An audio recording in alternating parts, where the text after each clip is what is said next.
महंगाई के इस दौर में सफेद पोशी बरकरार रखना इंतहाई मुश्किल हो चुका है। पाँव में पहनने वाले जूते भी नए खरीदना अब एक ख्वाब बन गया है। मुलाजमत पेशा और मतवसत तबका से ताल्लुक रखने वाले अफराद इस्तेमाल शुदा जूते खरीद कर पहनते हैं। फैसलाबाद जंग बाजार हुसैन मार्केट में साल हर साल से इस्तेमाल शुदा जूते मरम्मत करके उन्हें नया बनाकर फरोख्त करने वाले कारीगरों की महारत से पुराने जूते भी नए लगने लगते हैं। नन्हे मुन्ने बच्चों का पेट कैसे पालें ये गरीब लोग।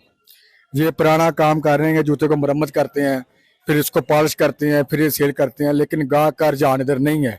इस्तेमाल शुदा जूते आम तौर पर लोकल ब्रांड के ही होते हैं। इन पुराने जूतों को इंतहाई महारत से बखियागरी और चमक दमक पैदा करके नया बनाया जाता है। बढ़ती हुई महंगाई दूसरी मार्केटों की तरह इस मार्केट पर भी असरअंदाज हुई, जिसके बायस ये कारोबार भी ठप होकर रह गया है। सफेद पोश अफराद महंगाई के इस दौर में पुराने जूते मरम्मत करवा के अपनी सफेद पोशी का भरम रखते हैं।